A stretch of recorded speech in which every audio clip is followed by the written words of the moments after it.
Pang socialize Naka-record nga. na. Okay. Pasensya eh. The question is, ano yon yung parang, ano ba yung bakit pinipursue mo? What will make you still pursue this course? I think the reason why I'm still pursuing this is that, syempre, nung una, I don't want this course. I want something na, since my family is into business, pag ninegosyo, I want sana something na related din doon.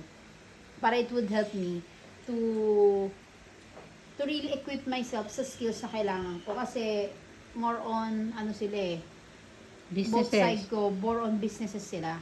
Kaya lang, at the same time, I also have a side na I wanted something out of the business. Something unique. Something na malayo naman doon.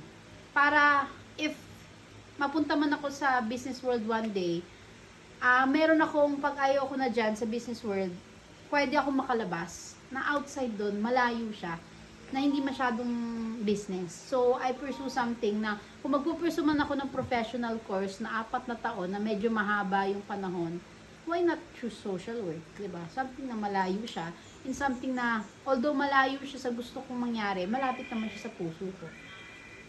Diba? It's near in my heart.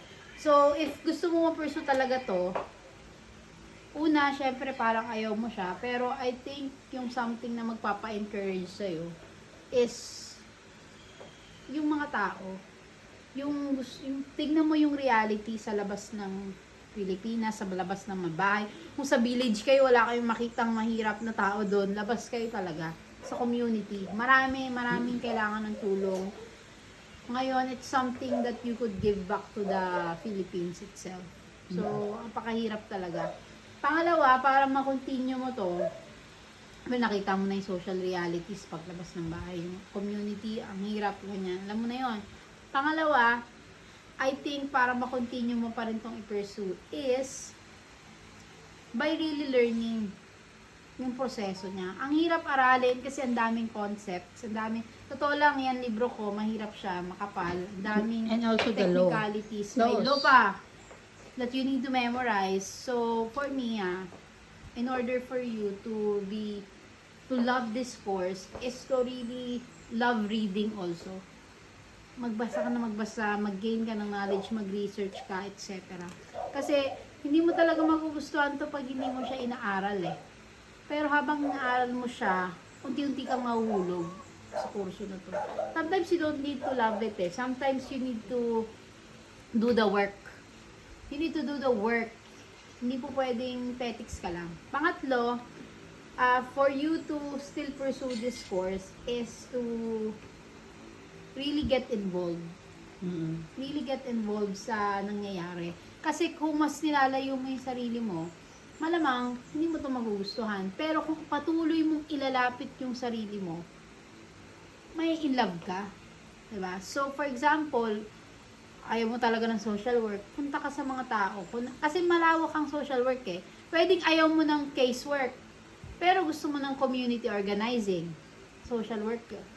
Mas na-enjoy mo yung maraming crowd, yung para kang nagsiseminar, para kang nagtuturo sa maraming community, may project ka sa isang community. Project proposal, pwedeng gusto mo yon.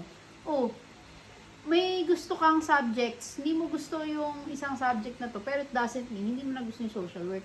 Marami kasi yan, general yan. Pwedeng mas trip mo yung project proposal para sa community, o diyan ka nag-excel, pursue mo pa rin. Hindi porke hindi mo gusto ang casework, ayaw mo na sa lahat.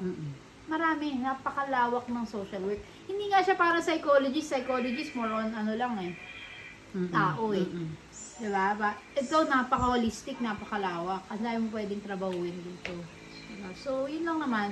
Kung may isang subject ka na naayawan mo, marami ka pa dyang pwedeng subject or major na magugustuhan mo. You just need to figure out along the process. Ngayon, kung hindi mo talaga ito gusto, una pa lang, mag-switch ka na.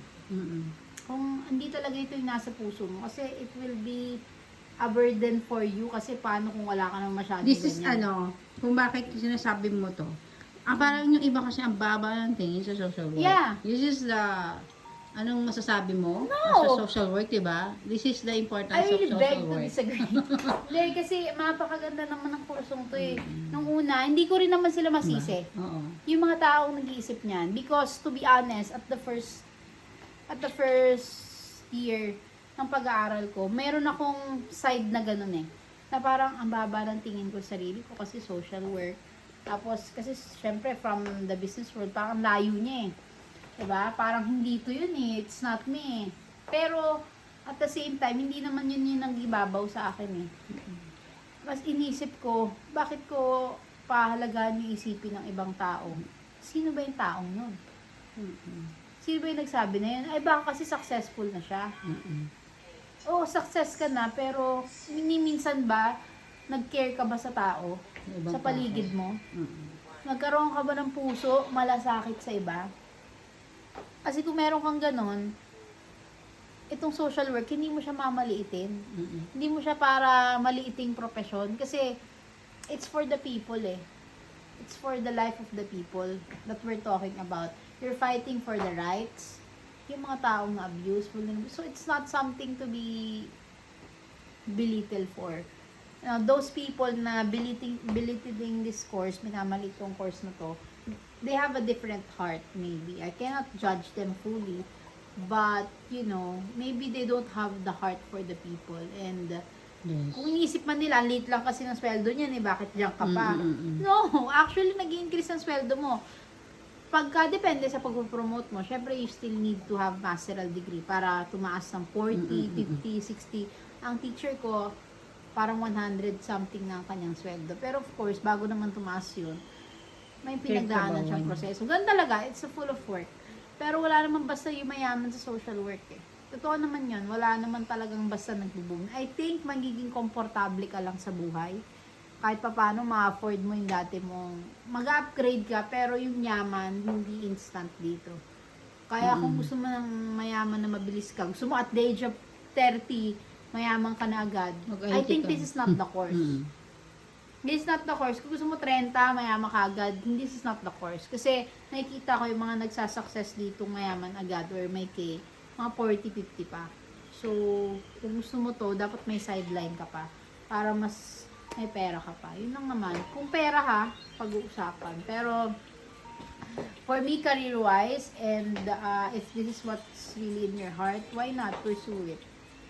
It's for the people. At the end of the day, hindi naman pera ang napufulfilled mo lang sa professional to. Yung soul mo rin, yung puso mo. And it's something na it's priceless. It cannot be paid by anything, any money.